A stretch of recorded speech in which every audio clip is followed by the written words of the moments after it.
Hey everyone, it's Fitz with your daily delivery. Hope you're doing well. I am very good.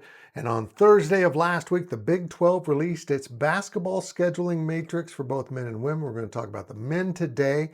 They make it sound so cool. Matrix? Really? It's not that cool. It's just the teams you play both home and away, at home only, or on the road only. We'll get to all that in a second, but I got to remind you that you need to subscribe to this YouTube channel. Leave those comments. The algorithm loves comments. I don't know why. Maybe YouTube's lonely. So do that for me. Hit the thumbs up. Also, this is how it works. You get 6 games at home against an opponent that you only play once, 6 games on the road against an opponent you only play once, and then you have 3 opponents, everyone in the conference does, that you play home and away. This year it's 18 games. Last year was 20 and the coaches hated it, so they moved it back to 18. I like that format. I've got no problems with the format.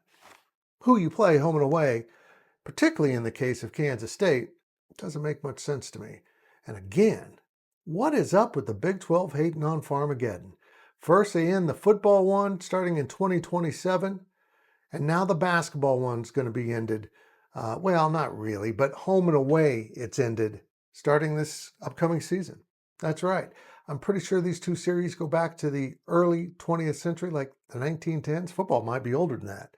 This is insanity. In a world in which realignment has cost us so many rivalries, why in God's name is the Big 12 choosing to end one of the longest rivalries on a football field or on a home and away basketball series? Why? It makes no sense.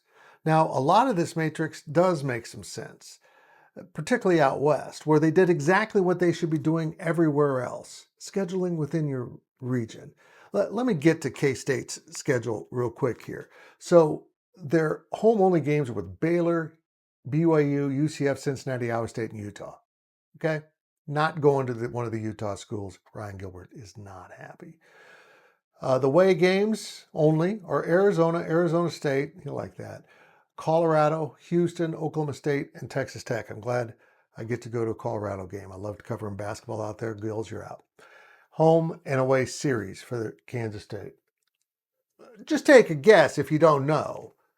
Yeah, okay, Kansas, I'll give you that one. Who should the other 2 be? Now, my immediate thoughts are Iowa State, but I already gave away that. It's not Iowa State. Then I thought surely it'd be like Colorado or Oklahoma State, another Big 8 foe. No, no. It's TCU in West Virginia.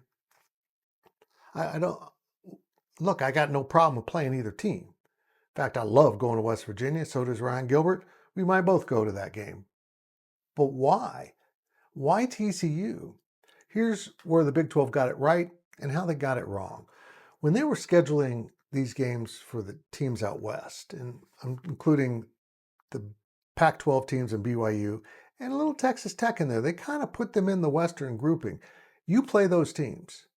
For the teams Colorado West, not including Tech, everyone plays within that circle of games except for twice. Colorado plays Texas Tech and Arizona plays Kansas. Both of those make sense to me, although it'd make better sense if Arizona played Tech, which used to be a rivalry. I don't know. Why not have that shuffled around? But those teams mostly play right in their circle, and I love it. Why isn't that happening with the old Big 8 and the teams in Texas? And then the teams out east can kind of fill in the schedule. I guess what I'm saying is, why isn't K-State playing KU, Iowa State, and West Virginia? Maybe play 2 teams within your region and 1 outside of your region.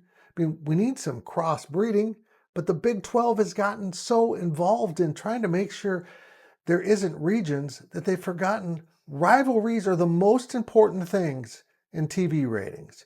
You've already volunteered to end Farmageddon, which is idiotic for no reason. For some reason, not deeming Iowa State an annual opponent when it is a rivalry that exceeds 100 years. That's been played every year, and you're just volunteering to end it. And now basketball home and away series, that too with Iowa State is ending. Why does the Big 12 hate Farmageddon? I know they're not specifically picking on that, but they're just careless in some of the decisions they make with these scheduling matrices. They don't always make sense, except for the new teams. The new teams that came in recently, oh, those make sense. That all adds up. Of course, you get to play the teams you've always played, except if you're a Big 8. school, and you don't play those teams that often. It's very frustrating.